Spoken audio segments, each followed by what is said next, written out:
আজকের এই আয়োজনে আমাদের অংশগ্রহণের মূল উদ্দেশ্যই হলো অ্যাওয়ারনেস বৃদ্ধি। কারণ টেক্সটাইল ইঞ্জিনিয়ারিং মেশিনারিজ নিয়ে কথা হয় বেশি, কিন্তু টেক্সটাইল শিল্পের পাশাপাশি সাস্টেনেবিলিটি নিয়েও কিন্তু কথা হচ্ছে। এখন মেশিনারিজের পাশাপাশি সাস্টেনেবিলিটি নিয়ে কথা হচ্ছে। তো এখানে ইটিপি নিয়ে অনেকদিন থেকে কথা হয়, কিন্তু এসটিপি নিয়ে কখনো কখনো কথা হয় না। ইন্ডাস্ট্রিয়াল প্রসেস ওয়াটার নিয়ে কথা হয়, কালার নিয়ে কথা হয়, কেমিক্যাল প্রসেস ওয়াটার নিয়ে কথা হয়, কিন্তু what about domestic West water যেটা জেনারেট হয়, সুয়েজ যেটা জেনারেট হয়, 10,000 লোক একটা ফ্যাক্টরিতে কাজ করছে, তাদের ডেইলি যে পরিমাণ সুয়েজ ডেভেলপ হয়, যে পরিমাণ ওয়েস্ট ওয়াটার ডেভেলপ হয়, এগুলো ট্রিটমেন্টের জন্য কিন্তু ট্রিটমেন্টের ব্যবস্থা দরকার। কিন্তু আমরা এক সেপ্টিক ট্যাঙ্ক অথবা কেউ ডাইরেক্ট ওয়াটার বডিজ, এই দুইটার মধ্যে একটাকে পছন্দ করেছি। এটা অনেক দিন হয়ে গেছে, রিভার্স আর নাও স্যাচুরেটেড, আমাদেরকে তাদেরকে একটু ক্ষান্ত দিতে হবে। আর তার জন্য আমরা মেলাতে ইন্ট্রোডিউস হিসেবে আমরা পুরা স্টুডেন্টদের এবং পুরা মেলা পরিসরে যারা আসবেন তাদেরকে এসটিপি, জোকাসু এসটিপির সাথে জাপানিজ একটা টেকনোলজি যেটা সিন্স 1958 থেকে আমাদের ওয়ার্ল্ডে পরিচিত, বিভিন্ন দেশে অলরেডি ইউজ করছে। আমরা অনেক লেটের নামটাই শুনছি, এটা আমাদের জন্য দুর্ভাগ্য। But you will be glad to know আমরা 60+ প্রজেক্ট অলরেডি হাসপাতাল,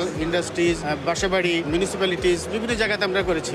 ঠিক আছে, তো তারই একটা প্রোটোটাইপ আমরা এখানে নিয়ে এসে আপনারা দেখতেই পাচ্ছেন। ডাইকি অ্যাক্সেস একটা এই সেম মডেল নিয়ে এসেছি। এখানে কিভাবে কাজ করে এটা আমাদের জনগণকে জানাচ্ছি, অ্যাওয়ারনেস দিতে। পাশাপাশি আমরা ডিকালারিং নিয়ে কাজ করছি, যাতে ইটিপি থেকে যে ট্রিটেড ওয়াটারটা বের হয় কিন্তু ওটা কোনো কালার নিয়ে বের হয়, তো সেই ডিকালারিংটাও আমরা করে দিচ্ছি। এটাও অ্যাওয়ারনেসের জন্য নিয়ে আসছি। আমরা পাশাপাশি সোলার নিয়ে সবাই কথা বলে, বাট আমরা সোলার সিস্টেমের এমন একটা ইউনিক ইনোভেশন নিয়ে এসেছি যেটা বেন্ডেবল করে, আমরা ওয়ালেও লাগাতে পারবো এবং কোনো স্ট্রাকচারের দরকার নেই, গ্লু সিস্টেম।